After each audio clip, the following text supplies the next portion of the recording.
హైదరాబాద్లోని పలు ప్రాంతాల్లో అర్ధరాత్రి నుంచి తెల్లవారుజాము వరకు ఉరుములతో కూడిన వర్షం పడింది. జూబ్లీ హిల్స్, బంజారా హిల్స్, ఫిల్మ్ నగర్, పంజాగుట్ట, అమీర్పేట్, ఎస్ఆర్ నగర్తో పాటు మియాపూర్, చందానగర్, మదీనాగూడ, లింగంపల్లి, పటాన్చెరు, అమీన్పూర్ వంటి ప్రాంతాల్లో వర్షం కురిసింది. పలు ప్రాంతాల్లో భారీ వరద వాగుల్ని తలపించింది. భారీ ఈదురుగాలులతో కూడిన వర్షం పడడంతో విద్యుత్ సరఫరా నిలిచిపోయింది. దీంతో జనం తీవ్ర ఇబ్బందులు పడ్డారు. హైదరాబాద్ మాదాపూర్లో బిల్డింగ్ ఎలివేషన్ కోసం ఏర్పాటు చేసిన సెంట్రింగ్ రాత్రి వర్షానికి కూలిపోయింది. రోడ్డు మీద పడిపోవడంతో ప్రయాణికులకు ఇబ్బంది ఏర్పడింది. స్థానికుల సమాచారంతో డిజాస్టర్ మేనేజ్మెంట్ టీం ఉదయం పడిపోయిన సెంట్రింగ్ ను తొలగించింది. ఈ ఘటనలో ఎవరికీ ప్రమాదం జరగలేదు.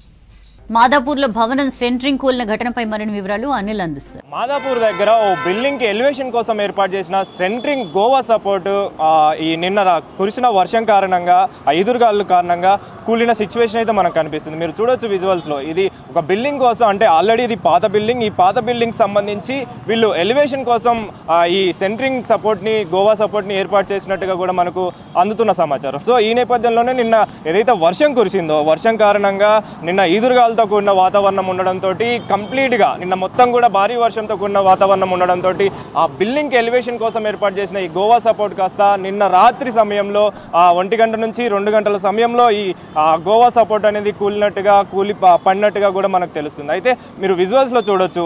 వెంటనే డిజాస్టర్ మేనేజ్మెంట్ సమాచారం అందుకొని, స్థానికులు ఇచ్చిన సమాచారం అందుకొని ఇక్కడికి చేరుకోవడం జరిగింది. చేరుకున్న తర్వాత ఈ సెంట్రింగ్ సపోర్ట్ని కాస్త క్లియర్ చేస్తున్న సిచ్యువేషన్ మొత్తం కూడా. అంటే ఈ బిల్డింగ్ ఏదైతే ఉందో, ఈ బిల్డింగ్ సంబంధించి ఎలివేషన్ కోసం ఏర్పాటు చేసిన ఈ సెంట్రింగ్ సపోర్ట్ దాదాపు భారీ ఎత్తున ఈ సెంట్రింగ్ సపోర్ట్ అయితే మనకు కనిపిస్తుంది. సో ఎలాంటి ప్రాణ నష్టం అయితే జరగలేదు. కానీ ఒకవేళ ఉదయం సమయంలో అయితే మాత్రం కాస్త ప్రమాదాలు జరిగే అవకాశం కూడా లేకపోలేదు. ఎందుకంటే ఇది మెయిన్ రోడ్, అంటే మాదాపూర్ మెట్రో స్టేషన్ దగ్గర పక్కనే ఈ బిల్డింగ్ ఉండడం, అదేవిధంగా ఈ సెంట్రింగ్ కాస్త రోడ్డు మీదకి రావడం కూడా, సగం రోడ్డు మీదకి వచ్చిన సిచ్యువేషన్ కూడా మనకు కనిపిస్తుంది. సో ఈ సెంట్రింగ్ సపోర్ట్ ఏదైతే ఇనుములతో కూడిన సెటప్ చేశారో, ఇది కాస్త రోడ్డు మీదకి మరి కొంచెం ముందుకు కనుక వచ్చింటే ఏదైనా ప్రమాదం జరిగే అవకాశం కూడా లేకపోలేదని చెప్పాలి. అయితే వెంటనే డిజాస్టర్ మేనేజ్మెంట్ ఈ ప్రదేశానికి చేరుకొని ఎలాంటి ప్రాణ నష్టం జరగకుండా, అదేవిధంగా ఎలాంటి ప్రమాదాలు జరగకుండా వెంటనే కరెంటుకి సంబంధించిన కనెక్షన్ కూడా తీసేయడం జరిగింది. అదేవిధంగా పోల్స్ సంబంధించి ఈ కంప్లీట్ సెంట్రింగ్ సంబంధించి క్లియర్ చేస్తున్న సిచ్యువేషన్ అయితే మనకు కనిపిస్తుంది. ప్రస్తుతం మనతో పాటు డిజాస్టర్ మేనేజ్మెంట్కి సంబంధించి అధికారులు అయితే ఉన్నారు. వాళ్ళకి సంబంధించి మాట్లాడే ప్రయత్నం చేద్దాం. సార్, మీకు ఎప్పుడు ఈ సమాచారం అందింది? ఈ సెంట్రింగ్ గోవా సపోర్ట్ పడిపోవడానికి గల కారణాలు ఏంటి? ఇదైతే ఏం లేదు. ఇప్పుడు మేమైతే వచ్చినాం నియర్ అబౌట్ 5:15కి వచ్చాము. అప్పటి పడిపోయి ఉన్నది. అంటే ఇది ఏమి అంటే దానికోసం మాకేం తెలియదు.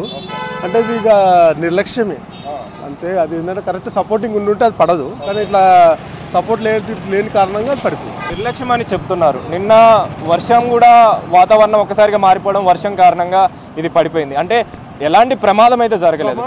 కానీ దీంట్లో మీరు అధికారులు నిర్లక్ష్యం అనేది ఉందని చెప్పేసి అంటున్నారు. ఓకే, కట్టడము అది అంటే ఏం సరే, అంటే ఈ సపోర్ట్ లేకపోవడం అని అంటే ఏ విధంగా లేకపోయింది? సపోర్టింగ్ అంటే దీని పోల్స్ ఉంటాయండి. ఆ poles to pole connecting points ఉంటాయి. ఆ పాయింట్ అనేది కరెక్ట్గా ఉంటే అది పడదు.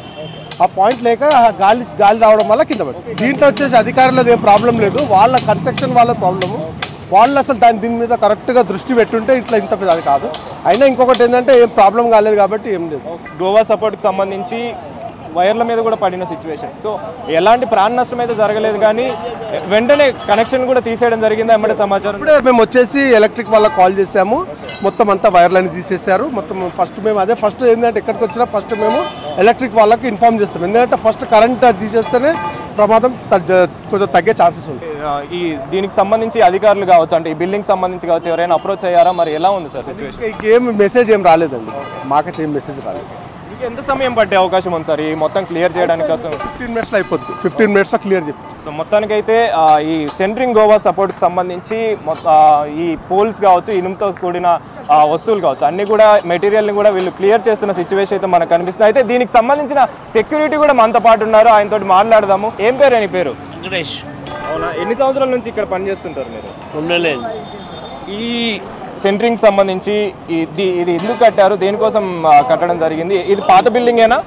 పాత బిల్డింగ్ మళ్ళీ కొత్త చేస్తున్నారు. ఓకే సార్, ఏ టైంలో జరిగింది సార్ ఈ సిచ్యువేషన్? ఎప్పుడు జరిగింది? మీరు ఎప్పుడు వాళ్ళకి అధికారులకు సమాచారం ఇచ్చారు? మేము 12 గంటలకు మేము బయట కూర్చున్నాము వాన పడుతుంది సన్న వాన పడుతుంది అట్లా కూర్చున్నాం సన్న వాన పడుతుంది దొడ్డు కాగానే లోపలికి వెళ్ళిపోయినాం గార్పు వచ్చింది ఒకటి బాబు ఫుల్ గార్పు వచ్చింది గార్పు రాకపోతే ఊరిపోయింది అప్పుడు ఆ టైంలో జనాలు కానీ ఎవరు లేకుండా రోడ్ మీద అయితే అది రాలే అంతే ఎలాంటిది ఏం ప్రాబ్లం ఏం ప్రాబ్లం కావాలి స్థానికులు చెప్తున్న ప్రకారం 1 గంట 2 గంటల సమయంలో ఏదైతే వాతావరణానికి సంబంధించి అంటే వర్షం ఎక్కువగా కురవడం అదేవిధంగా ఉరుములు మెరుపులతో కూడడంతో గాలులు ఎక్కువగా రావడంతో ఈ సెంట్రింగ్ సంబంధించిన గోవా సపోర్ట్ అయితే కూలిందని చెప్పేసి అంటున్నారు. వెంటనే అధికారులకు సమాచారం అందించి ఆ కరెంట్ కనెక్షన్ కావచ్చు అదేవిధంగా ఈ సెంట్రింగ్ సంబంధించి అంటే రోడ్డు మీదకి పడిన టైంలో పబ్లిక్ ఎవరు లేరు కాబట్టి ఎలాంటి ప్రమాదం కూడా జరగలేదని చెప్పేసి ఇటు అధికారులు కూడా చెప్తున్న పరిస్థితి. కెమెరా పర్సన్ హర్షతో అనిల్ V6 న్యూస్ హైదరాబాద్.